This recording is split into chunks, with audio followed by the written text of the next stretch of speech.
Afganistán, 4 años después del fracaso occidental al regreso del Emirato Talibán.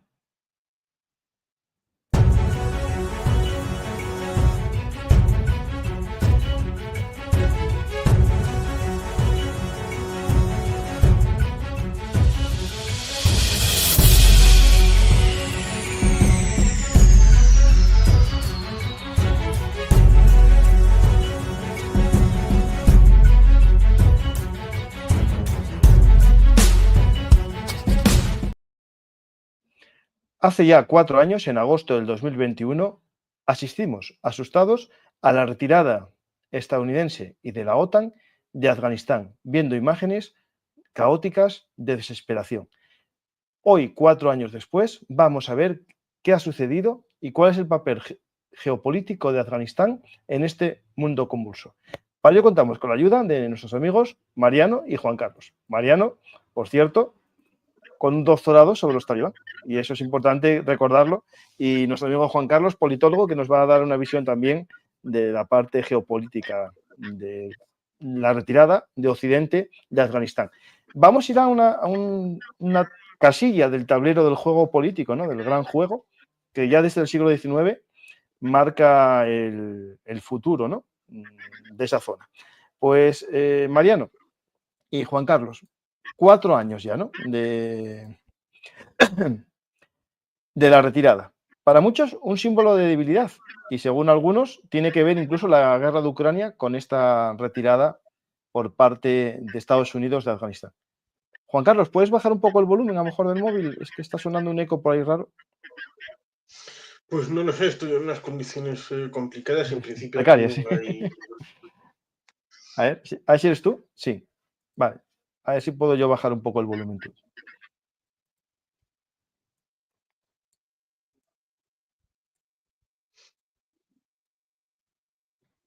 Vale. Ahora yo creo que ya no suena el eco.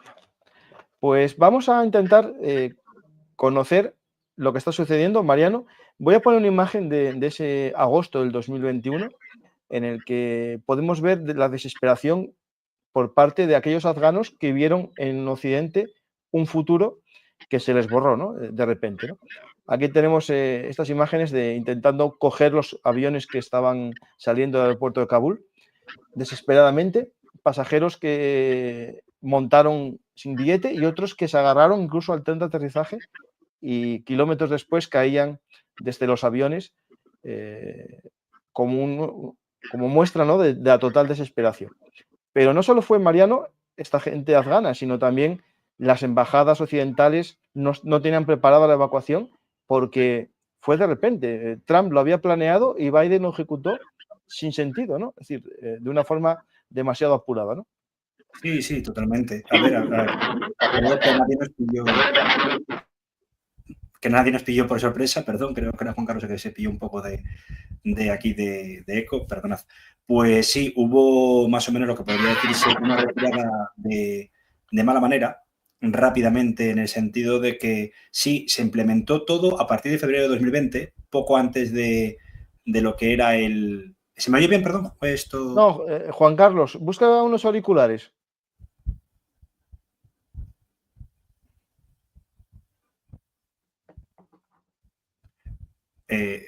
Continúo, perdón. Sí, continúa. Pues, sí, nada, decirte que fue todo a raíz de los acuerdos de Doha en Qatar en 2020, en febrero y abril, durante la pandemia, y bueno, es bastante vergonzoso que se contó con parte de una de las naciones, vamos a decir, ocupantes, a pesar de que había mandato de la ONU y de que la operación de la OTAN, como en Estados Unidos, se contó también con el que, digamos, sea el enemigo clásico, la insurgencia de Talibán, pero desde luego se dejó de lado la República Islámica de Afganistán. Se implementó posteriormente por la administración Biden, pero es que fue un castillo de naipes. Yo tengo el recuerdo de cuando estudiaba los documentos para la tesis de lo que fue la retirada soviética. Y decían, vale, se retiran los soviéticos en febrero del 89, de los acuerdos de Ginebra, y en más o menos, no más allá de unos, pongamos, cosa de 5 o 6 meses, caerá el gobierno de Kabul. Najibullah aguantó 3 años. Pero no es lo mismo lo que es el año 89-92 a lo que vimos ahí. Ahí fue completamente un castillo de naipes. Empieza el repliegue en mayo de 2021 y a mí me pilló estando en Logroño en una conferencia. Luego la hablé posteriormente con alguien que ha intervenido en este canal, como es Miguel Gutiérrez Garitano, y Miguel me decía, estoy viendo que van a hacer con Ashraf Ghani un Najibullah 2.0, lincharle en la calle, etcétera, y a las 4 de la tarde del 15 de agosto de 2021, Miguel me mandó un mensaje diciendo Kabul ha caído. Y yo me quedé de piedra. No esperaba que fuese tan rápido. Hubo una cosa obscena para mí, que fue por parte de la prensa occidental y de muchos diarios, hacían porras para ver cuánto tardaría en colapsar lo que era el régimen de la República Islámica de Afganistán, ¿no? El nombre que tuvo dicho país desde la intervención estadounidense en 2001 hasta 2021. Y fue bastante, bueno, pues por mi parte, vuelvo a repetir, obsceno ver que decían, a ver cuánto dura Ghani, a ver qué pasa cuando caiga el país. Oigan, miren ustedes que es un país de 25, 29 millones de personas, no recuerdo bien, y efectivamente las imágenes de esas pobres personas subidas en el aeropuerto de Kabul a aviones, incluso a las alas. Hay una imagen del libro de Ledger de David Kilcullen que aparece todo lo que fue el repliegue, que recordaba mucho hace ahora 50 años todo lo relativo a la caída de Saigón. Pero ante todo y sobre todo, pues me pareció no menos obsceno que ya las fake news de aquella época eran bastante brutales diciendo que los aviones que salían de Kabul eran aviones de goma o inflables, no sé si te acuerdas, Paco, Juan Carlos, todo eso que la gente lo... Y era vergonzoso, pero absolutamente vergonzoso.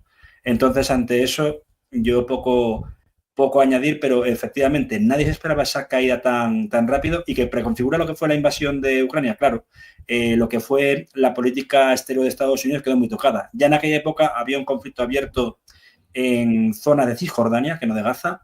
Tenía varios conflictos abiertos el propio Estados Unidos con bueno, puntos calientes del mundo, empezando por el golpe de Estado en Myanmar, en Birmania, que no actuó. Y por último, lógicamente, la retirada de Afganistán. Con lo cual, 2021 fue un año muy caliente, pero que preconfiguró otro más caliente como fue desde entonces 2022, ¿no? Sí, Juan Carlos, un poco tu visión, ¿no?, de aquel momento de la caída del régimen, digamos, pro-occidental en Afganistán en poco más de 10 días. Fueron 11 días cuando empiezan a entrar las tropas talibán. Supuestamente se había cedido, ¿no?, en la defensa completa, incluso armas y gran parte del arsenal estadounidense se le entregó al ejército afgano para que se defendiese y nada, se fueron rindiendo, dejando sus uniformes o pasando al bando talibán, como el caso, me acuerdo perfectamente, de un piloto de un helicóptero Black Hawk que pasó junto con el helicóptero al bando talibán. Un poco explicar tu visión de cómo fue esa errónea transición, ¿no? Porque hay que recordar que en Doha hubo unos acuerdos ya previos en la época de Trump, ¿no? Bien, si se me escucha y se me ve, Sí. es cierto que nos encontramos con una situación que puede tener paralelismos respecto de, por ejemplo, Vietnam, sin ir más lejos, en la práctica de la Habla más alto, que se te vietnamización. oye bajo. Habla alto, Juan Carlos. Se me oye bajo. Bueno, pues la vietnamización en el año 73 con el acuerdo entre el EUTO y Henry Kissinger, en el que en teoría me han llegado a decir que el presidente Ford, después de la dimisión en agosto, precisamente del 74, de Richard Milhouse Nixon, quería seguir participando de la situación en Vietnam, pero fue el Congreso el que limitó bastante la participación en posibles nuevas guerras. Fue Donald Trump el culpable de la caída de Kabul hace 4 años, sobre todo porque en ese año fatídico de 2020 fue el que negoció a espaldas del gobierno supuestamente legítimo de Kabul una serie de prerrogativas con un grupo que no reconocían como eran los talibán. Y por lo tanto era la puntilla respecto de un régimen bastante fantasma, que tenía una contabilidad fantasma, con un ejército fantasma, que no estaba realmente en los ejércitos, sino en las hojas de Excel. Y ahí nos encontraríamos, echando la vista atrás, nos encontraríamos con nombres como Stanley McChrystal, generales desde el Pentágono, la época de Bush, luego de Obama, en donde había una fijación respecto de cuál era el escenario principal, si Afganistán o Irak, cuál era más sostenible, cuál podía tener más perdurabilidad, pero ninguno de los dos ha tenido un final bastante razonable, porque el uno está luchando por una independencia de control chií o de estar subordinado a los iraníes, y el otro pues está en una situación pues parecida a como era antes del 2001, con un emirato y con una situación interna de disgregación, de lucha respecto de los talibán afganos y los pakistaníes, la situación del tema del agua con Irán. Mariano comentó antes respecto de los soviéticos. Los Espera, Juan soviéticos Carlos, tenían mapas. Juan Carlos, quédate ahí un momentín, Sí. que vamos a intentar mejorar el micrófono. ¿Estás con auriculares? ¿Tienen micro el auricular o algo o no? ¿Tiene micro? Sí. Vale, haz una cosa. Sí, vamos a hacer una cosa. Te sale un botón configuración en la pantalla. Claro, la tienes por detrás, es verdad. Uf, es que estamos muy precarios. Es que se te oye bastante bajo. A ver, ¿qué vamos a hacer? Voy a preguntar a la gente cómo te oye. Un poco bajo aún, pero mejor. Mira si puedes gritar un poco. Es que el problema que tenemos, claro, que la cámara está pensada. Los soviéticos tenían mapas de los recursos naturales que contaba Afganistán ya en los años 80 y se los guardaron. Sí, claro. Ahí es importante esto que estamos hablando porque las tierras raras eran parte de lo que escondía, ¿no? Las áridas montañas, ¿no? de Afganistán. Y de hecho, se buscaron. Yo me acuerdo que el litio Estados Unidos buscó, sobre todo para ofrecer algo a la economía afgana distinto al opio, ¿no? Porque el opio es la base de la economía, Sí, y era ofrecer algo nuevo. Ahí quizá nosotros como occidentales lo que tendríamos que aprender es qué demonios fuimos a hacer a Afganistán, pero sin esta pasión que se le pone respecto de decir este es culpable, el apriorismo, sino ir a buscar los datos y luego aprender qué pasó allí. Porque parecido han hecho los franceses en el Sahel. Una aproximación dura, sin el soft power, les ha llevado a tener que salir de Mali, de Níger, de Burkina Faso, con lo cual lo que se hizo en Afganistán se puede repetir en la versión de nation building, de no saber construir una democracia, sobre todo porque es lo que le pasó a los soviéticos en el 79, que intentaron imponer dogmáticamente un esquema mental, sustituyendo unas redes tradicionales vinculadas en teoría al Islam, pero como elemento tradicional, como en otras partes pudiera ser otra religión, budismo, hinduismo, cristianismo, en donde esa situación derivó en el que el no haber sustituido esas estructuras antiguas por otras nuevas, sino dejarles al albur de lo que fuera, pues les echó en brazos del único que les iba a dar una cobertura de una especie de seguridad social, que fueron los creadores de los Mujahideen. Y luego, cuando pasó todo esto de los años finales 80 y principios de los 90, pues acabaron en manos de los talibán. Pues vamos un poco bueno, analizamos ya un poco el 2021, ¿no? En resumen, podemos decir que hubo una corrupción y debilidad del gobierno afgano, no se había creado una verdadera institución, ¿no? de gobierno, una dependencia total de Estados Unidos para la logística, el ejército, la aviación, ¿no? y el pago de los salarios, que por cierto estaban hinchados, había unidades que tenían muchos menos soldados de los que se cobraban. Es algo habitual en las corruptelas militares, ¿no? Es decir, yo tengo 500 soldados, realmente tengo 200, pero que me paguen nóminas, menús del día, comida, ropa, por 500. Y después también algo muy importante, Mariano, que fue la creación de pactos entre los talibán que estaban en el exilio y los líderes tribales de la zona pastún, ¿no? Y eso es lo que hizo que cayese tan rápido el sistema, ¿no? Totalmente. Ha sido, bueno, revertir el sistema a lo que ocurrió en el 94. Hay un poco de épica en lo que se crea, cuando se crea, perdón, el movimiento talibán, de que el propio Mullah Omar, junto con 20, 30 guerrilleros, había capturado a un señor de la guerra pastún, que había abusado de unas chicas, y bueno, literalmente le cuelgan y dicen que esa versión fundamentalista de la Sharia es la que se tiene que imponer en el país, porque si no va a caer en anarquía. Va cayendo efecto dominó, pero también, lógicamente, hubo ayuda del servicio de inteligencia pakistaní, como se dio en este caso también en 2021, pero efectivamente ya desde 2018, e incluso podríamos decir 2014, cuando la ISAF como tal no dura hasta 2021.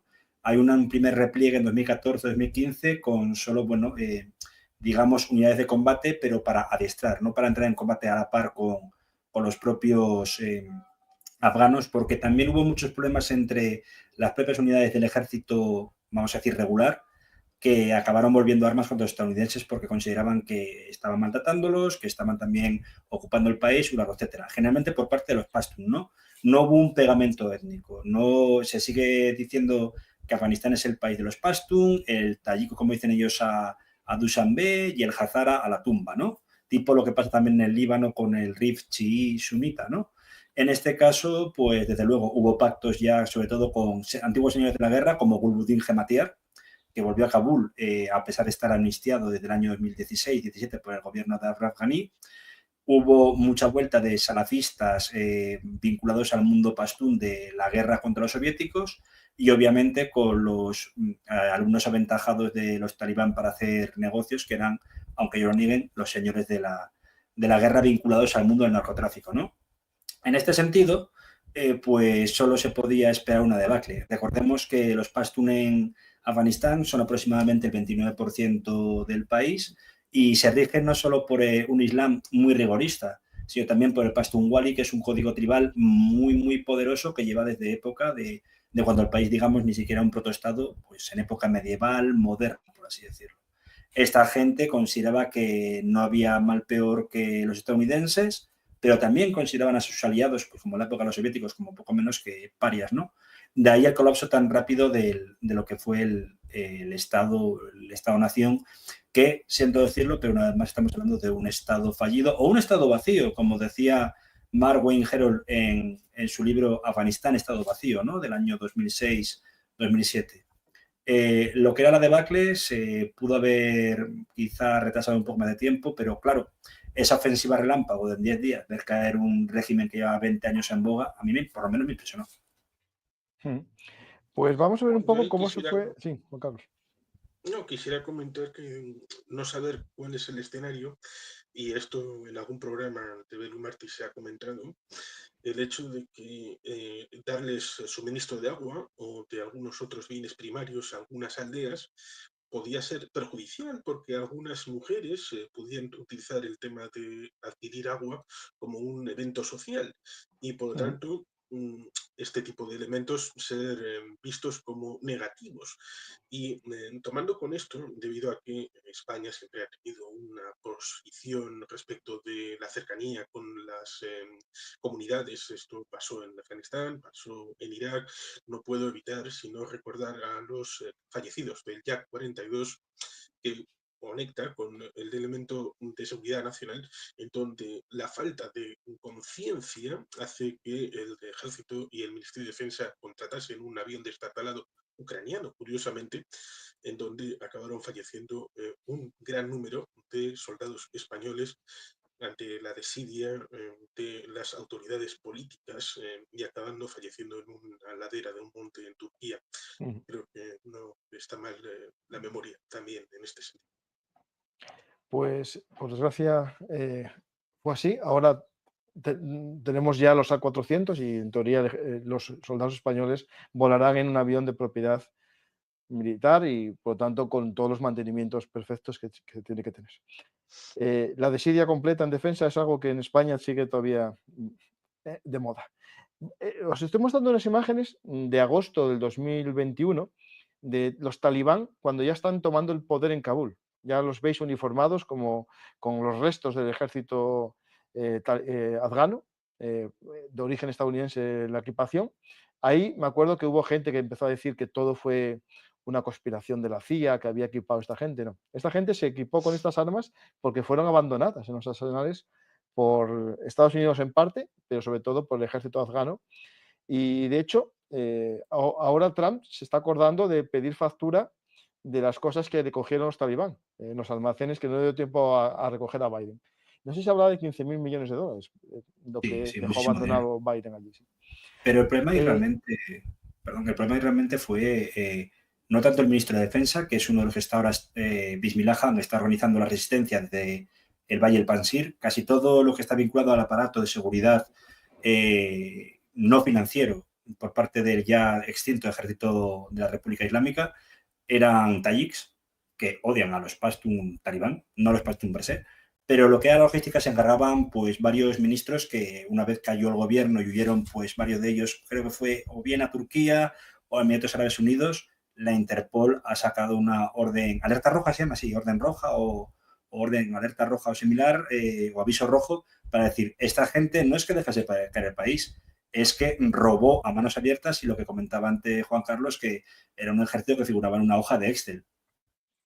Se engordaban muchísimo la que eran las tropas y demás, y al final iban a... Pues lo que pasó también cuando el caos del año 92 y 96 entre el gobierno muyahidín, quizá, y los propios soldados de un protoestado y ejército, ¿no? Una vez que cae Kabul, quedaron las zonas tribales del norte, ¿no? Y aquí tengo una publicación de Facebook de agosto también, del 21. Aquí el general Jaibullah Aishi, el general Sami Sadat y otros comandantes del Ejército Nacional Afgano han llegado a Panjshir, un núcleo de resistencia. Aquí el Valle del Panjshir, ¿no? El famoso león del Panjshir y su hijo iban a ser la última esperanza, ¿no? De acabar con los talibán, pero no fue así. De hecho, los talibán tomaron el Valle del Panjshir, hubo cierta oposición desde Kazajistán, que es donde creo que están refugiados los hombres del Panjshir y su hijo, el león. Intentaron un contraataque en el 2023, si no recuerdo mal, o el 24, no me acuerdo. Sé que lo publiqué y lo seguí, pero tampoco fue exitoso y por tanto casi ahora podemos decir que se estabiliza el Emirato. Ya lo estamos viendo. Hay enfrentamientos que veremos después en la zona sur con Pakistán, que lo estaremos viendo después, pero ya en septiembre comienza, ¿no? A sentarse el gobierno pastún, pastún talibán, con estos elementos, ¿no? La creación de un Emirato Islámico, un gobierno dominado por los pastunes y clérigos sunís, exclusión de las minorías, especialmente de los tayikos, hazaras y uzbecos, una represión social importante a las mujeres, ¿no?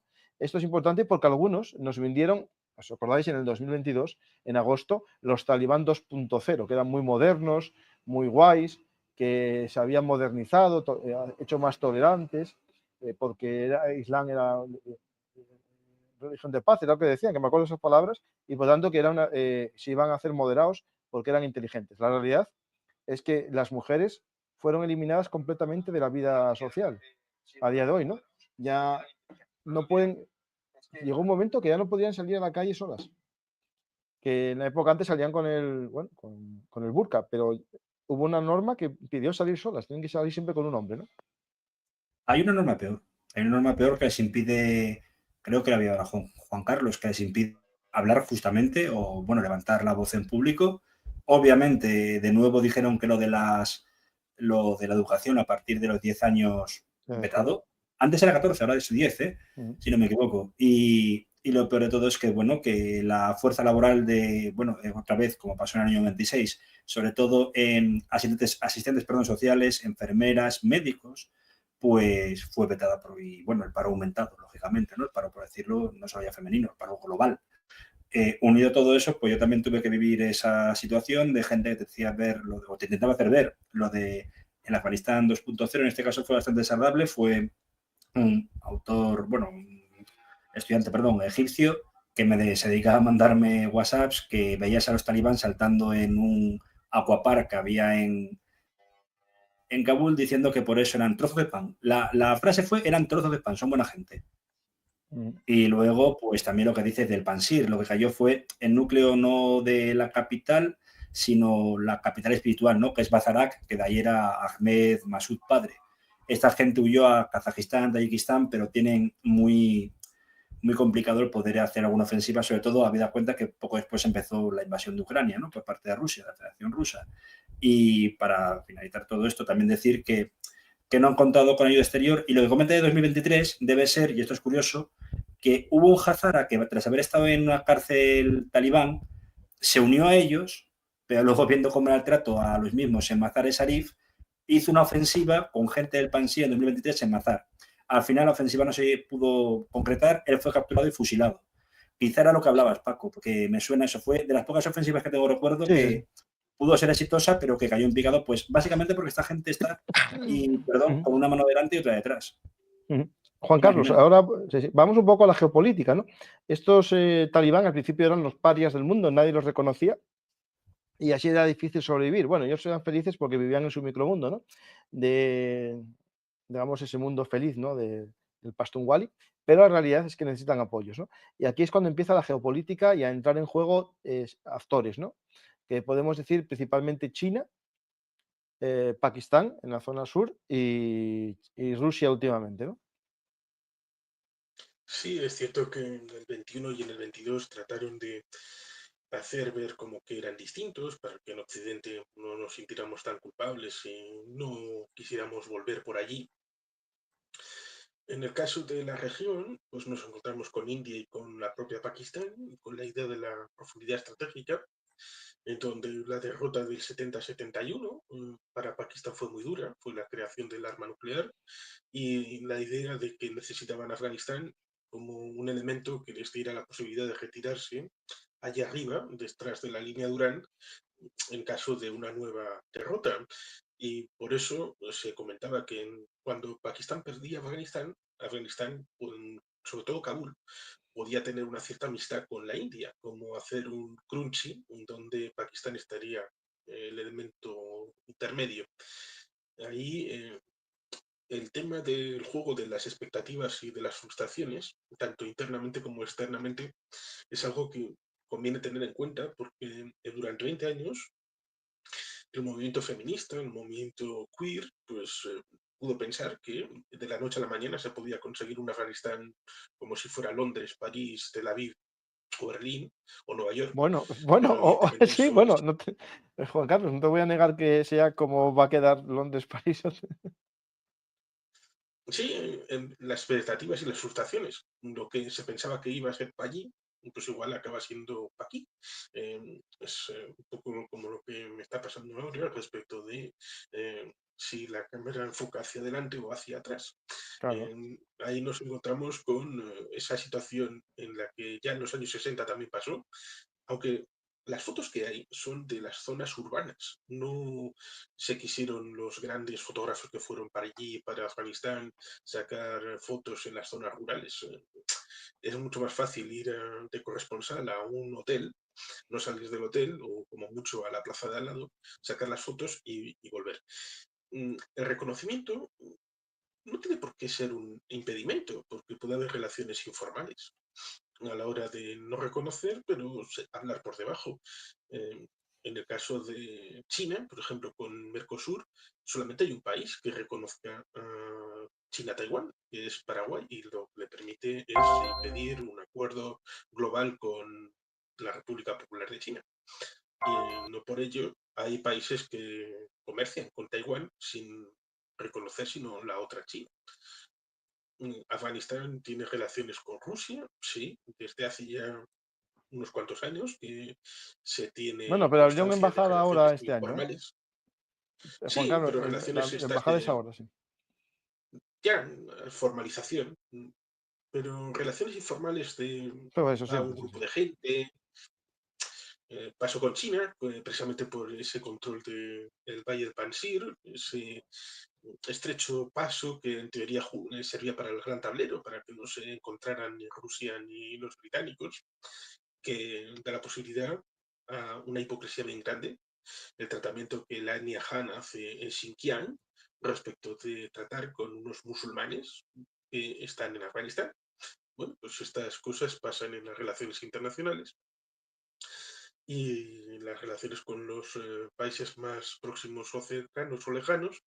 Recuerda también en parte la situación, por ejemplo, con Mongolia, que tiene a dos vecinos un poco incómodos, tanto al norte como al sur, pero está constreñido, no tiene salida al mar para comerciar ellos mismos.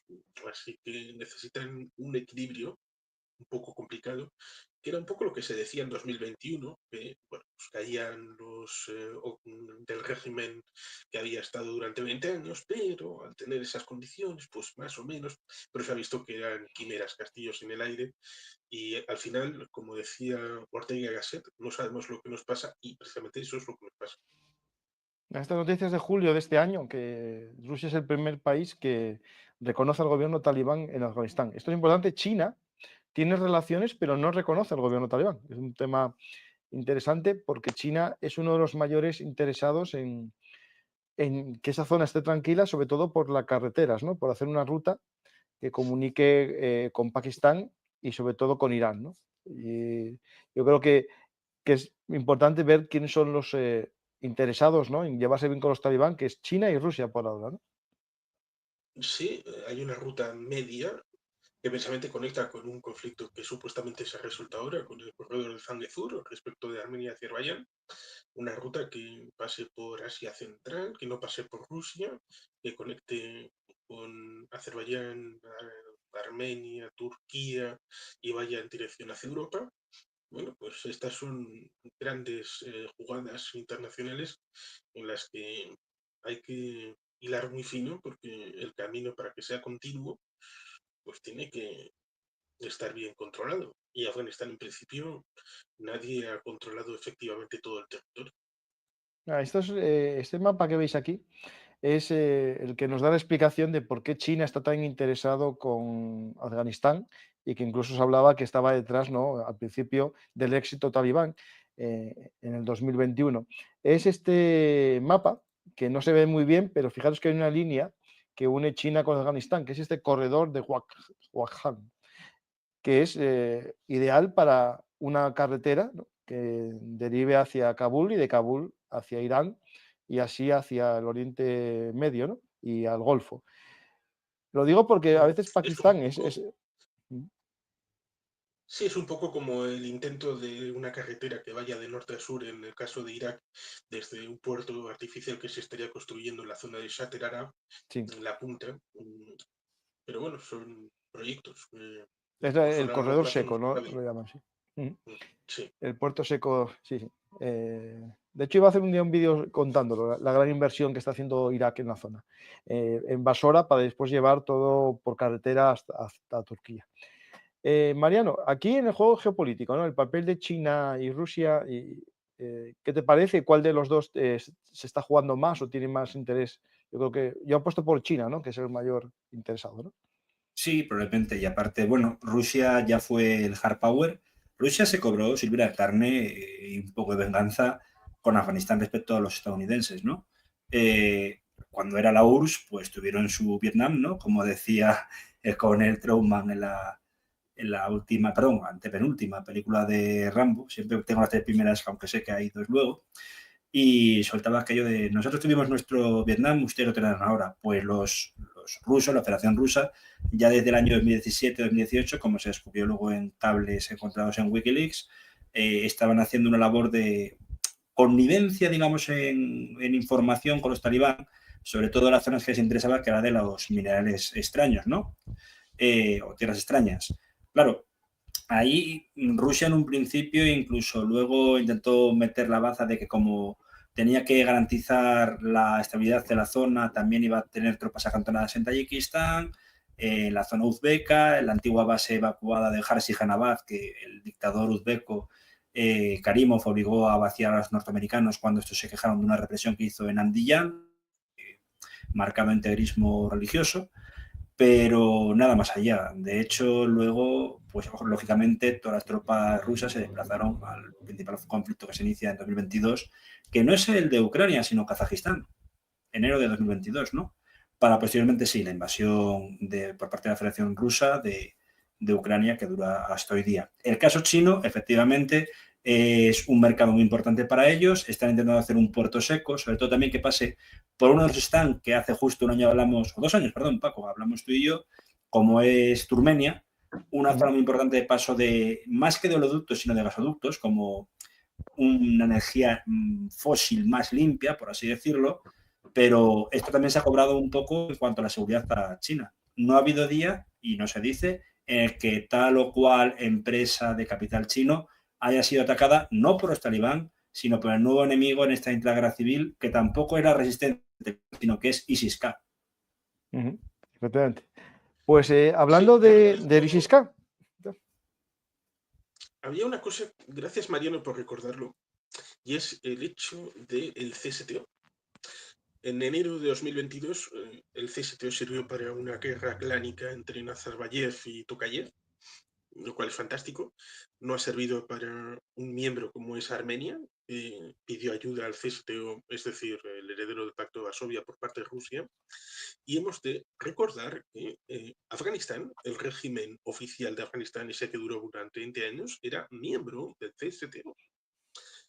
Y a pesar de ello, Rusia traicionó la confianza de una organización que supuestamente lideraba para pasar información de inteligencia a los talibán, lo cual es interesante que me hayas recordado el comentarlo.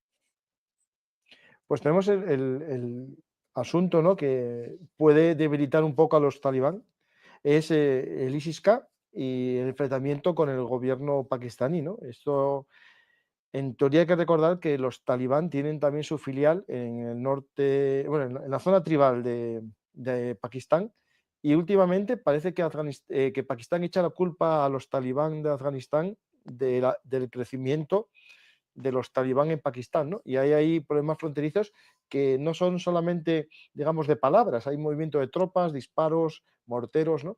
Entre Pakistán y Afganistán frecuentemente, ¿no, Mariano?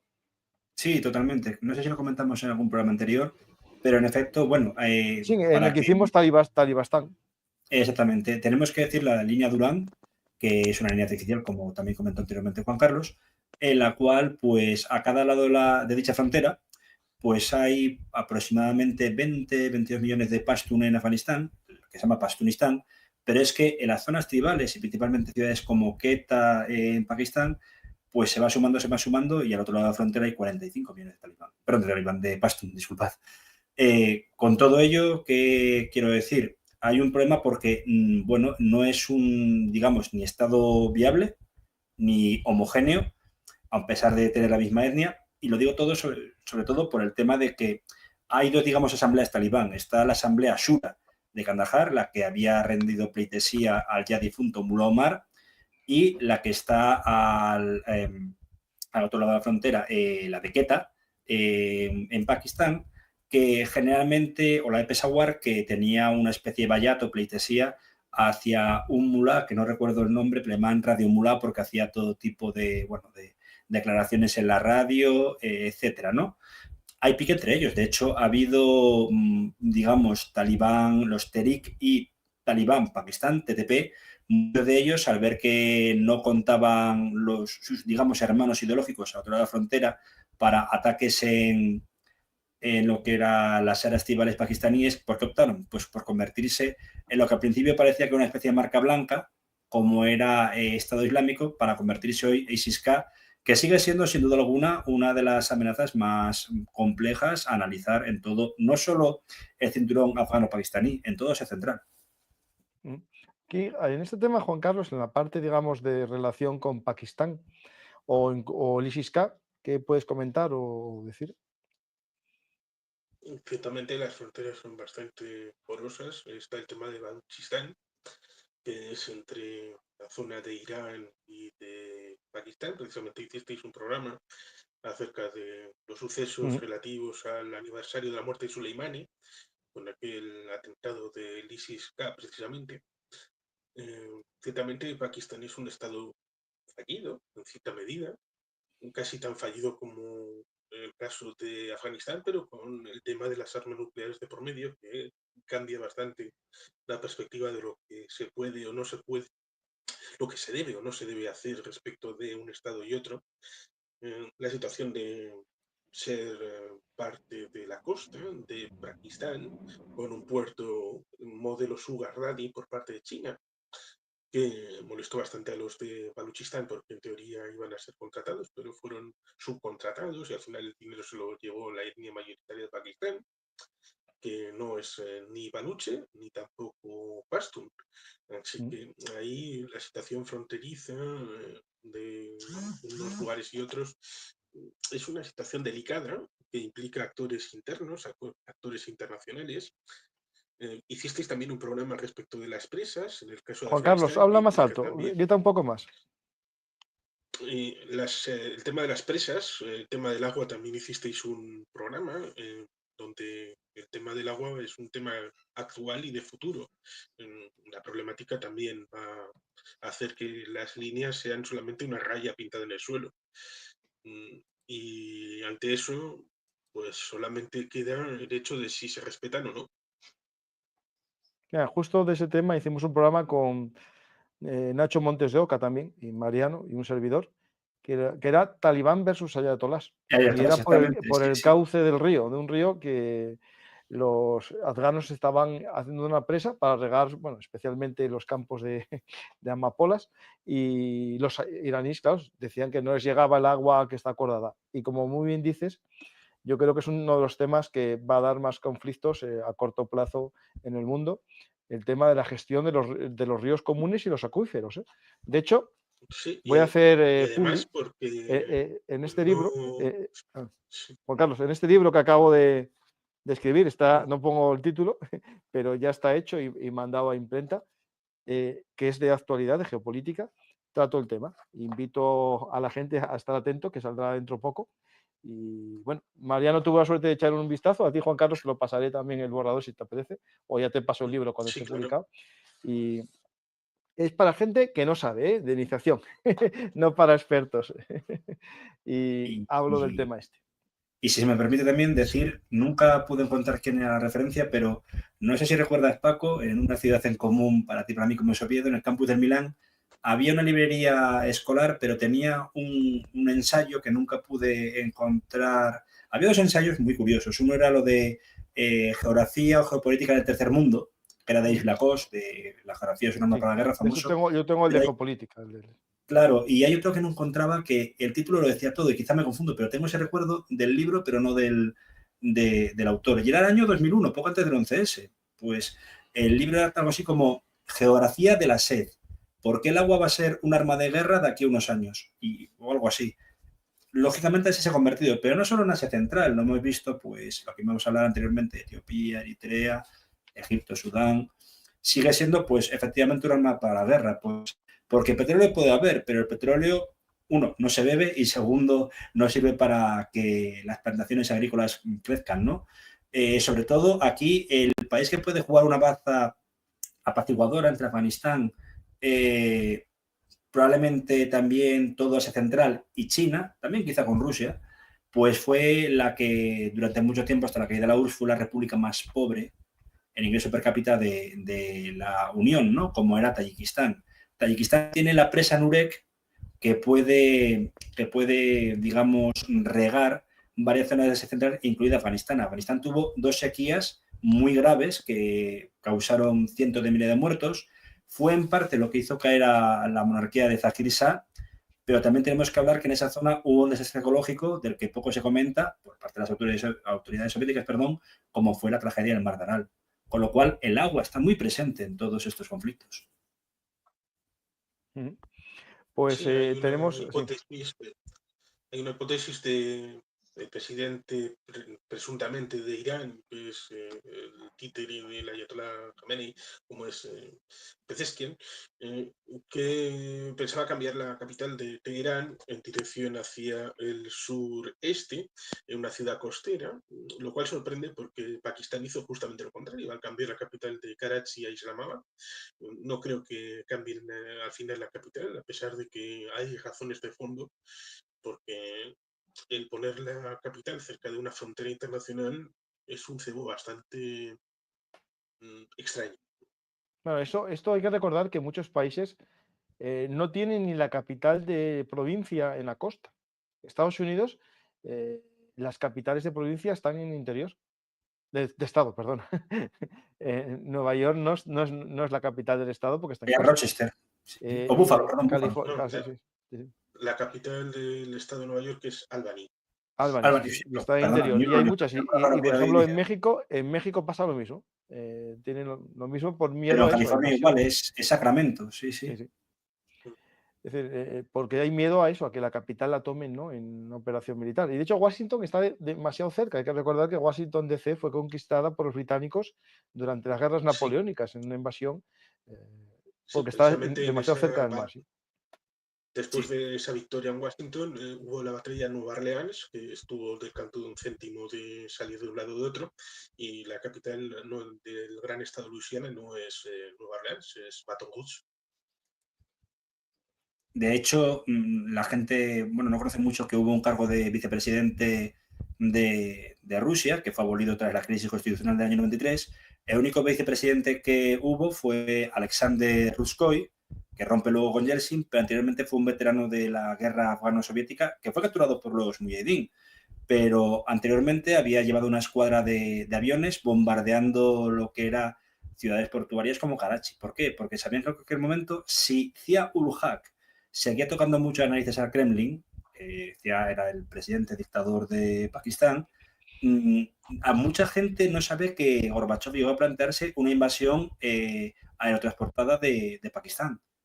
Pues o por lo menos, si no invasión, una intervención a corto plazo para frenar un poco lo que estaba siendo el suministro de la mal llamada Operación Ciclón. La Operación Ciclón fue, desde el año 78, por la administración demócrata de Jimmy Carter, el paso continuo de armas hacia la oposición armada fundamentalista en Afganistán.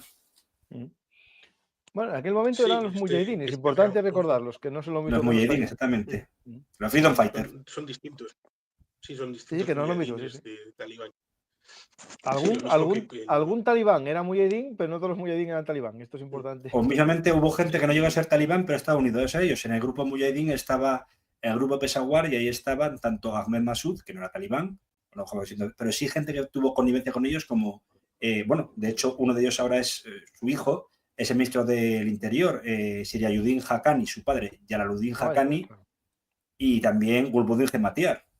El clan Haqqani podemos decir que era el de su bando, ¿no? Del bando Haqqani. Era el príncipe de las tinieblas. Se unía. Bueno, también pasó incluso con una persona que luego fue vicepresidente de Afganistán, como ligado a la etnia uzbeka, ¿no? Abdul Rashid Dostum empezó en la nómina de los soviéticos, continuó con Najibullah, renunció al gobierno comunista marxista para unirse a los Mujahideen, acabó rompiendo con Massoud, se unió a Hekmatyar, se unió temporalmente a los talibán, luego estuvo ante talibán y acabó siendo, pues eso, ministro de Defensa, vicepresidente de Afganistán, ¿no? Una persona a estudiar muy importantemente. Sí, iba a decir que en 1940, en octubre-noviembre, cuando Molotov visitó Berlín, la idea que tenían los del acuarelista austríaco era tratar de incentivar que bajaran otra vez con el gran tablero, el gran juego, dejándoles Europa Oriental a los de Alemania, y que los rusos soviéticos se entretuvieran bajando desde el caso de Irán, Pakistán, Afganistán, para tener acceso a aguas cálidas, que ha sido siempre un gran MacGuffin para la política exterior rusa, soviética y ahora otra vez rusa. Pero en ese momento dijeron que no, con lo cual no me extraña que Gorbachev pudiera tener alguna conceptualización similar, porque la gran geopolítica no distingue de regímenes, es hereditaria. Sí. Los intereses, ¿no? Esto sería la búsqueda de salida al mar, ¿no? Y una salida al mar que no esté cerrada, por ejemplo, por Turquía, ¿no? En los estrechos de Dardanelos y Bósforo, sería el sueño, ¿no? El sueño que tenía el Imperio ruso en el siglo XIX y los soviéticos también, pero se encontraron con Pakistán con armas nucleares, que eso es un elemento también importante. Pues vamos a pasar a las preguntas del público, y hay una que yo creo que es interesante, que veo difícil. ¿Es posible que surja un nuevo ejército Alianza del Norte que se enfrenta a los talibanes? Lo hay ya. Se llama Segunda Resistencia. Lo hay ya. Lo que pasa que, bueno, que es un grupo, ahora sí que es completamente homogéneo, son todos tayik, no hay ningún uzbeco. Se intentó por un momento que hubiese también hazaras, pero los hazaras están, yo los conocí, los pobres están muertos de miedo. Gente que entrevisté incluso para la tesis, no puedo decirlo, pero lo siento. No. Y lo que ocurría es que varios habían sido traductores incluso del ejército español y tuvieron que venir como refugiados saliendo por patas. Muchos de ellos encima, obviamente, no podían ir a Pakistán por esa política virulentamente anti-chií pakistaní, por mucho que digan que no, y fueron a Irán, pues fue un poco, con perdón, Guatemala, Guatepeor, ¿no? Porque fue cuando empezó todo lo relativo a lo que era el asalto a las instituciones por parte de la judicatura clerical iraní, y no solo eso, sino cuando la revolución popular por el asesinato de Mahsa Amini. Entonces, sí, hay una resistencia. Generalmente está el antiguo vicepresidente el último vicepresidente, perdón, de la República Islámica, Amrullah Saleh.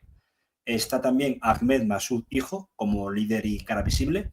Está Bismillah Khan Mohammadi, que es el antiguo ministro de Defensa, y Rahim Dasti, que es el antiguo jefe de operativo de inteligencia. También estaba otro asesor del presidente, pero murió en un ataque con drones por parte de Talibán, que también yo preguntaba en el año 2021 de dónde sacaron los drones Talibán. Pakistán niega la mayor y eso en parte fue lo que hizo caer al gobierno de un golpe palaciego, golpe del propio ISI no me acuerdo cómo se llama el primer ministro de Pakistán, Ayub Khan creo que era, que es el Partido Popular de Pakistán. ¿Qué ocurre? Ante eso, es un grupo de 5.000 efectivos, pero ¿qué pueden hacer 5.000 efectivos con pocas armas, más que armas ligeras, contra un ejército ya de 125.000 talibán y armados, lógicamente, con todo lo que dejó Estados Unidos o con todo el chanchullo que pudieron localizar por las carreteras del gobierno central en Kabul, ¿no? Pues vamos a ver a más preguntas. ¿Se tiene cuantificado cuánto material dejó Estados Unidos en Afganistán? Es que, bueno, sí, seguro que, porque yo lo vi, que hay un listado, pero no lo encuentro ahora. Pero había marcado más o menos cuánto dinero, cuánto básicamente. Sí, me suena que eran... Espera, es que me suena que hay una reclamación que lo pidió Trump y yo creo que eran 15.000 millones, pero...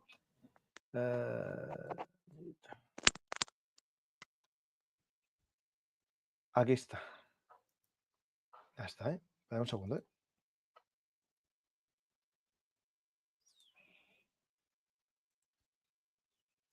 Esto es una noticia. Después el que quiera que investigue más, porque estoy buscando en directo así, pero esta noticia... ¿La veis, no? En medio millón de armas estadounidenses que han acabado en manos de Talibán en Afganistán. A ver si viene un poco listado, Vehículos terrestres, incluye MRAP, dispositivos de comunicación y vigilancia, blindaje, helicópteros, algún Black Hawk UH-60 y MD-530. Aviones, un Super Tucano y un C-208. Artillería, incluido Howitzer D-30. Un informe de la ONU de 2023 indicó que los talibanes permitieron a los comandantes locales retener el 20% de las armas estadounidenses incautadas y que como resultado el mercado negro floreció. Es decir, a los líderes que se pasaron a su bando les dejaron tener las armas y otras entregárselas. Bueno, aquí tenemos un Humvee, alguna equipación, aquí miras ópticas y sistemas de puntería láser. Aseguró que, aquí está, Donald Trump ha afirmado repetidamente que recuperar las armas de Afganistán, aseguró que se dejó allí armamento por valor de 85.000 millones, mucho más de lo que yo pensaba. A ver, esto recuerda un poco también cuando Estados Unidos quiso recuperar los misiles Stinger que suministró a los Mujahideen por miedo a que acabasen en el mercado negro, etc. Los Stinger tenían un punto a favor, que era que cuando las baterías se agotaban, no funcionaban.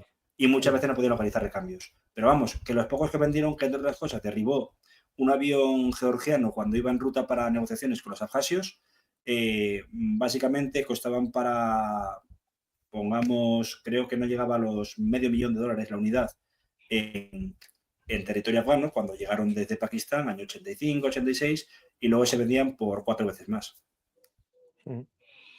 ¿Tiene alguna relación los talibanes con Venezuela? ¿Trump reconocerá a los talibanes como gobierno legítimo? Y con Venezuela no sé. Habrá más Juan Carlos que yo, no lo siento.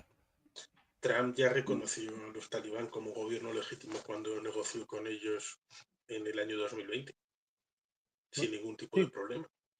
Sí, pero digamos de facto, no hay un reconocimiento, digamos, de embajada, ni embajador, ni nada, ¿no? Ya, es la forma pero más sí, negocias con ellos, sí. Respecto de las relaciones con Venezuela, bueno, digamos que hay más relación respecto de la triple frontera, Hamas, Hezbollah. La línea no se extiende tanto, sobre todo porque en buena medida Venezuela está más en relación con Irán, tienen buenas relaciones con el régimen de los ayatolás. ¿Y qué relación puede haber con el tema de Afganistán? Salvo que fuera ideológica, en principio no hay un incentivo real. Creo que se queda más en todos estos proxies de Irán. Me sorprendería que hubiera algo más por ahí. ¿Por qué la red Haqqani tiene tanta autonomía? Es que la red Haqqani básicamente es tan antigua como podríamos decir, el conflicto afgano a partir de, incluso antes de la invasión soviética. Jalaluddin Haqqani encima se le dio por muerto muchísimas veces, hasta que al final, hace 10 años se dijo que había muerto, que estaba muy enfermo en el hospital de Peshawar, aguantó 3 años más. Es verdad que estaba enfermo de un Parkinson tremendo, pero muere en septiembre de 2018, no como se dijo en agosto de 2015. De hecho, hubo un momento en el que, intentando un plan de paz post-Talibán, en 2001 se hablaba de una figura de primer ministro que fuese Haqqani, para así calmar un poco a los fundamentalistas.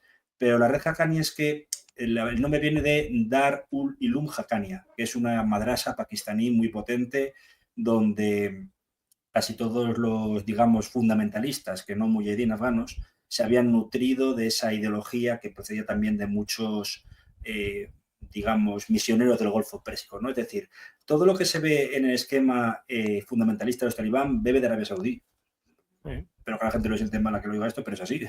El wahabismo, que luego también tuvo su vertiente en Afganistán, etcétera. Pero lo que es el movimiento Haqqani, la red Haqqani, empieza a tener no solo autonomía ya con los talibán, sino con lo que era el gobierno mujahidín del 92 al 96 y anteriormente con los mujahidín que intentaron, digamos, expulsar a los soviéticos. Si, por Aquí ejemplo, vemos en este mapa que la red Haqqani tiene importancia porque está justo al sur de Kabul, ¿no? claro, y en Kandahar, en la zona, digamos, espiritual, la patria espiritual de los talibán. Y pues Jalaluddin Haqqani tenía hombres a uno y otro lado de la frontera. Se sabe perfectamente que en cierta medida era muy partidario del padre de la yihad global, Abdullah Sam, al que luego, aunque se diga que no, lo asesinó Osama Bin Laden. Osama Bin Laden hereda de Abdullah Sam una especie de red de contactos que acaba siendo Al Qaeda, y Jalaluddin Haqqani decía que, bueno, que no le importaba estar unido a Bin Laden. Haqqani envió a Arabia Saudí como asesores en el año 91 por si tenían que, o 90, perdón, de la invasión iraquí de Kuwait, y sí que era partidario de la yihad global. Es decir, ahora su hijo se ha caído un poco, pero para que se vean los casos de estos talibán 2.0 que no iban a tener a gente de Al Qaeda en su territorio, etcétera. Hace 3 años Estados Unidos eliminó o ejecutó al emir de Al Qaeda, ¿no? A Ayman al-Zawahiri. ¿Dónde estaba? En Kabul. ¿Dónde estaba? En una casa, en un piso franco de Jalaluddin Haqqani. Con lo cual tiene mucho, no solo autonomía, sino muchísimo poder. A través de tráfico de drogas, a través de tráfico de armas y digamos de joyas como es el lapislázuli, etcétera, hacia Irán, etcétera, cobrando tasas. Lo que era la zona de Haqqani tenía una autonomía propia, como la tuvo la de Rashid Dostum en Mazar-e-Sharif. Con lo cual, no es una red solo, es una prolongación geopolítica de un movimiento fundamentalista. Sí, a lo que dije antes de la pregunta anterior, creo que hay un elemento interesante a considerar respecto de lo que acabas de comentar, en donde esa aceptabilidad del régimen actual del Emirato se establece respecto de la idea de que quede constreñido dentro de las fronteras de Afganistán, en donde el elemento islámico sirva para una gestión interna del país como si fuera un elemento aislado, como pasaba en algunas ciudades europeas en las que, bueno, hay un barrio difícil, pero siempre que no se extiendan los tentáculos fuera a otros barrios decentes, pues bueno, queda ahí como un elemento complicado, pero eso hace que estén los talibán enfrentados precisamente a ISIS-K, a lo que queda de Al-Qaeda, utilicen la situación religiosa como un elemento de transformación, como un elemento de expansión, de una revolución, como pasó con el elemento soviético, como pasó con el elemento iraní, con esos tentáculos y esos proxies, que es justamente lo contrario de lo que se supone pasa con el régimen talibán. Por eso esa idea de, bueno, pues están ahí y en principio hay una especie de conllevancia con el régimen. Pregunta por aquí si queda todavía algún resto, ¿no? de una especie de sociedad secular y democrática, ¿no? Yo creo que los pocos que habían se marcharon en la retirada de los occidentales, ¿no? Yo creo que queda poco ya, ¿no? O queda Y en tampoco silencio, es decir, cierta- con silencio. y con cierta vergüenza, Sí, claro. porque recientemente, hace unos años, los británicos sacaron algunos miembros de la comunidad de apoyo de nativos y lo hicieron en secreto. Fue en secreto y 3 años después fue objeto de una polémica pública en el caso del Reino Unido. Así que sí, en la parte que nos toca hay que hacer una lectura crítica de qué pasó, porque si vuelve a haber algún tipo de sociedad que requiera de apoyo de Occidente, la sociedad occidental va a decir que no, que dado que no ha habido explicaciones de lo que pasó entre 2001 y 2021, para el futuro van a tener que encargarse ellos y no tienen masa crítica para lo que Sí. pueda haber. ¿Queda algún pariente o heredero de la monarquía afgana?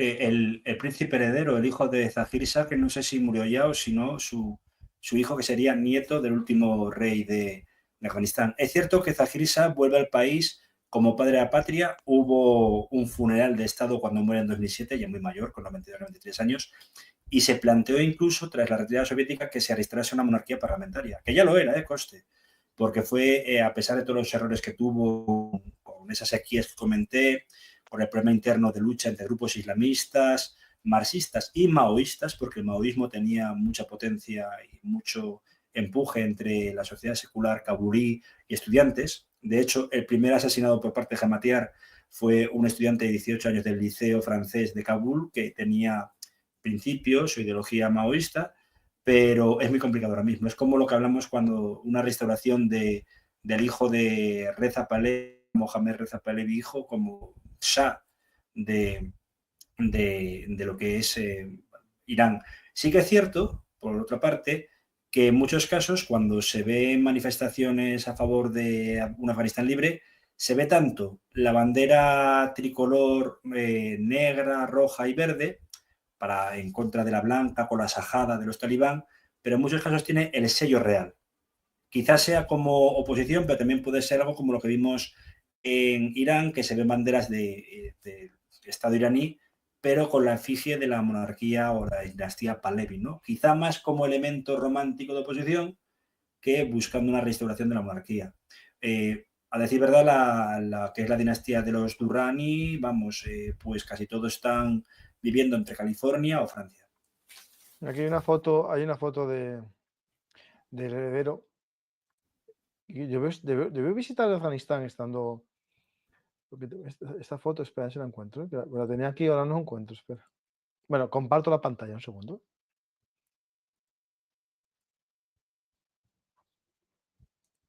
Ajme Shah Khan, el príncipe heredero, lo veis aquí en la foto, pero no lo veis todavía. Pero os lo prometo que está aquí. Sí, porque está con... Y debe ser mayor, porque el padre ya... Bueno, No, murió, porque murió a los 89 años. Murió. Es que Zahir Shah murió también hace casi 20, con 94, creo que eran, o 93, nació en el 14, justo, sí, 93 años. Y es muy complicado. Y estaba con Hamid Karzai, que supongo que era su último mandato, ¿no? Porque la Constitución de la República Islámica permitía 2 mandatos consecutivos de un máximo de 5 años cada uno. Mira, aquí una imagen interesante, esto que veis ahora en pantalla, no sé si estáis viendo, espera, es que con una sola pantalla me lío mucho. Es el matrimonio del heredero de la dinastía egipcia con una nieta del último rey de Afganistán.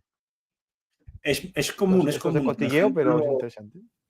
También pasaba en Irán, lo que era la segunda mujer de Reza Pahlavi era, si no me falla la memoria, o quizá del rey Hussein de Jordania, creo que más bien la de Reza Pahlavi, era una hija del rey Farouk de Egipto. ¿Siguen los talibanes vendiendo opio al extranjero? No sé si los talibanes, pero seguro que se vende mucho. Uno de los problemas que tiene Irán es que acaba de construir una valla, o está construyendo una valla para evitarlo, ¿no? Porque... A ver, los talibán prohibieron en su primer decreto del año 96, aparte de lo de la mujer y todo eso, el cultivo de opiáceos de adormidera, que es muy fácil de exportar, y sobre todo para acabar con los señores de la guerra, que era su ingreso, incluido gente como Masud, etc. Tuvieron que recurrir al tráfico de drogas, de estupefacientes, o hacer la vista gorda en todo caso. Es lo que se llama la media luna de oro. De cualquier modo, lo que ocurre es que los talibán vieron que en esa zona era más rentable plantar adormidera que plantar zanahorias. aparte por el tipo de terreno, etcétera. Ahora mismo los talibán subsisten pues un tráfico de opiáceos bastante potente. No es igual que con el Captagón sirio, porque sí que es verdad que Siria se convirtió en un narcoestado en los últimos años de Assad, pero probablemente muchas de las remesas que llegan a los talibán a través incluso del dinero halal será por tráfico Sí, de te da por preparar. Que me salió aquí un Twitter buscando imágenes. Sí, el triángulo entre opiáceos, armas y ejército fantasma contribuyó decisivamente a la caída del régimen en 2021.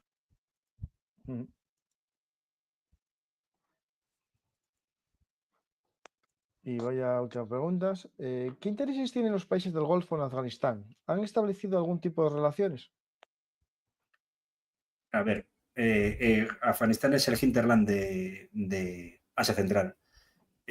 No es Polonia, por compararlo con el espectro europeo, tampoco es Ucrania, pero aquí sí que es un problema tiene un problema geográfico por lo que nunca ha sido conquistado, el Hindu Kush, etcétera, un nacionalismo muy extremo de parte de los Pashtun, pero sobre todo a través de esa especie de hermandad, digamos, islámica, países como Arabia Saudí, con todo el dinero que dieron en la yihad antisoviética, Emiratos Árabes Unidos luego para la reconstrucción, pues tuvieron sus intereses. De hecho, hay una foto cuando los acuerdos del año 92 para la toma de Kabul, en la que aparece Ahmed Massoud teniendo que sonreír forzadamente, también Gulbuddin Hematiar, pero sus padrinos que se encontraban detrás eran varias personas con el tocado típico de los Emiratos o de Arabia Saudí.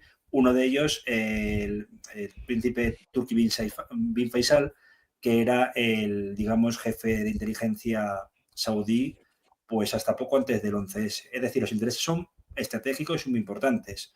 De hecho, para lo que era la inteligencia saudí, las dos joyas de la corona a conquistar y a mantener durante la Guerra Fría no eran precisamente los palestinos, aunque tirasen de la causa palestina para un mayor clamor popular, era la Siria de Assad y Afganistán. Con el Irak de Saddam Hussein se entendían porque era sunita y era el escudo contra Irán. Pero sobre todo, Siria y Afganistán eran las joyas de la corona. De ahí que muchísimos yihadistas sirios fuesen primero a combatir en Afganistán. Assad dejó como decir, bueno, y los sirios a combatir a los soviéticos, así no tengo problema interno tras la emergencia islamista en Siria del año 76 al 82, hasta la masacre de Hama. Por el contrario, Arabia Saudí dejó muchísimo dinero a esta gente y entre ellos, pues un heraldo de los saudíes era, como dije anteriormente, el padre de la yihad moderna, Abdullah Sam, jordano de nacimiento, palestino de nacimiento, criado en Jordania y posteriormente nutrido de lo que era el wahabismo saudí, hasta que crea la oficina de, digamos, de emigrantes y de voluntarios en Afganistán, que acaba siendo la Al-Qaeda que hoy conocemos. Y hay una película recomendable para quien quiera ver un poco de eso, es La Guerra Secreta de Charlie Wilson. La Guerra de Charlie Wilson, efectivamente. Y el libro también es muy bueno, el de George Clay. Pues vamos a la otra pregunta. ¿Es posible un Afganistán talibán con una industria de defensa similar a Irán para mantener el equipamiento soviético estadounidense que queda en el país? No sé si tiene esa infraestructura previa. Otra cosa es que lleven gente, ¿no? Pero no es un país que tuviese una industria previa potente, ¿no?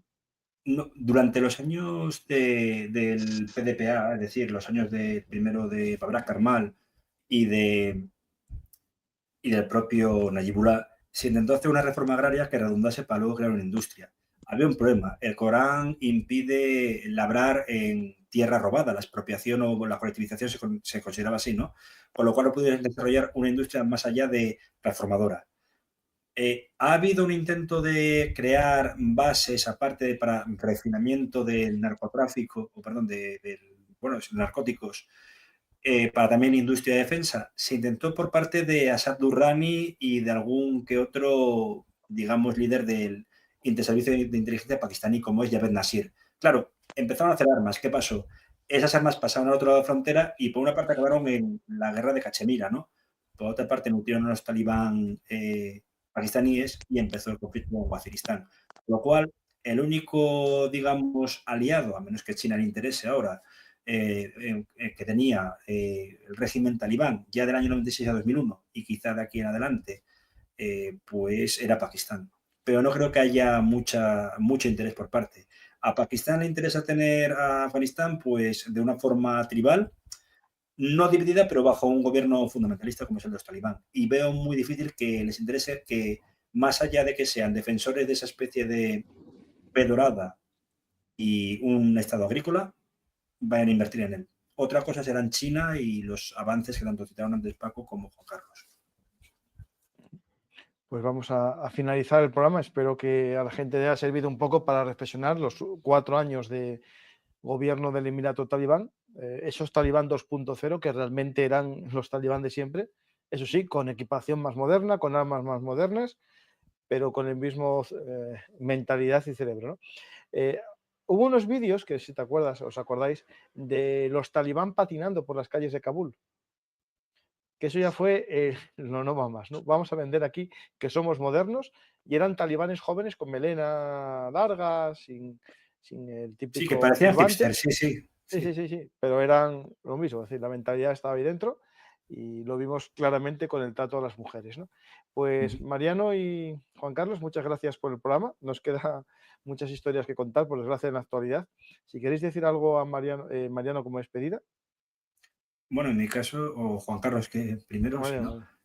Rápidamente, bueno, llevo tratando el tema de Afganistán muchos años, ha citado la tesis, sigo teniendo contacto con exiliados, a los que quiero mandar mi agradecimiento desde aquí, pero sobre todo, ante todo, que no podemos caer en maniqueísmo de pensar que los talibán han cambiado, como indicabais.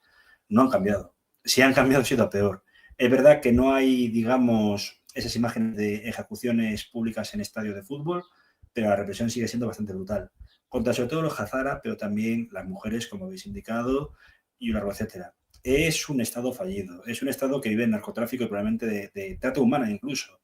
Entonces, estos 4 años que han pasado, sobre todo, demuestran también un fracaso por parte de Occidente, que entiendo que tenga que ver hacia otros conflictos, como son el de Ucrania en el centro de Europa, como también el de Oriente Medio con esa olla a presión, que no solo Israel-Palestina, sino también puede ser Yemen, puede ser la propia Siria, pero Afganistán una vez más ha sido olvidado, ¿no? Y los afganos pasan a ser, pues, traicionados como han sido el mayor pueblo del mundo sin Estado, como son los kurdos. ¿Y Juan Carlos? Pues efectivamente yo estoy agradecido de poder participar de estos programas. Cierto es que son muy necesarios a la hora de, en la parte histórica, pero también conectado con el presente, saber descubrir las hipocresías que tienen algunos. Recuerdo 1973, unas semanas después del 11 de septiembre, del golpe de Pinochet, en el que el equipo de fútbol soviético se negó a jugar en el Estadio Nacional que había servido de campo de concentración. ¿Por qué una hipocresía? Porque los soviéticos tenían gulags en su propio territorio. Así que ciertamente hay que reprobar el intento de golpe de Estado exitoso por otra parte de Pinochet, pero ponerle contra la historia a los soviéticos de que ustedes denuncian el campo del Estadio Nacional en Santiago de Chile, pero tienen ustedes gulags, así que aquí nadie queda sin exposición ante el presente y la historia, y ciertamente el presente está trufado de eventos, aparte de los programas que pueden ser interesantes de tener en cuenta respecto de, por ejemplo, la presa que está haciendo China, respecto de los ríos que bajan hacia Pakistán o que bajan hacia Bangladesh, la presa del Renacimiento en el caso de Etiopía. Bueno, pues temas creo que no me van a faltar. Sí, Y lo dicho, muchas gracias. por desgracia no nos van a faltar en este mundo convulso. Pues yo os invito a que esto que está aquí, cuando salga en breve, le echéis un vistacito y seguro que a más de uno le va a sonar cosas que estamos hablando ahora mismo que están aquí. Pues muchas gracias, Juan Carlos, y estaremos atentos a lo que está sucediendo en el mundo. En Ucrania ahora mismo se está negociando su futuro en la Casa Blanca. También estamos atentos, pero hay muchos temas que seguro que tanto Juan Carlos, con su libro Guerra de Ucrania, espera, Juan Carlos, que lo muestro. Muestra, Juan Carlos, ponlo. Ahí, en el que participa Mariano, también, ¿eh? Meramente testimonial mi parte, no pasa nada. Sí. Está ahí Mariano también, como ayuda en ese libro en alguna parte. Pues muchas gracias a los dos y me despido de todos vosotros agradeciendo que estéis aquí. Espero que os haya servido el programa para recordar que ya hace 4 años de la caída de el Afganistán República, esa República Islámica que podría haber sido una vía, ¿no? Que concordase el Islam con cierta laicidad, ¿no? Pero la realidad es que ahora estamos ante un emirato gobernado o controlado por los estudiantes del Corán, que de moderados 2.0 no tienen nada y son los mismos radicales que ya se hablaba de ellos al comienzo de los 2000. Pues muchas gracias a todos y nos vemos otro día más aquí en Velum Artis, Actualidad Militar y Geopolítica. Y como dicen por aquí, dar a me gusta, dejar un comentario y compartir este programa para que más gente descubra Velum Artis, Actualidad Militar. Y recordaros que hay otro canal que es Velum Artis, Historia Militar, que os explica también el origen de Afganistán, en un programa que os puse ya antes en portada. Y hay muchos programas de nuestro amigo Mariano de Miguel sobre los Stán, sobre Pakistán, Afganistán y todos los Stán de la zona antigua soviética, ¿no? Pues muchas gracias y nos vemos otro día más aquí en Velum Artis, Actualidad Militar y Geopolítica.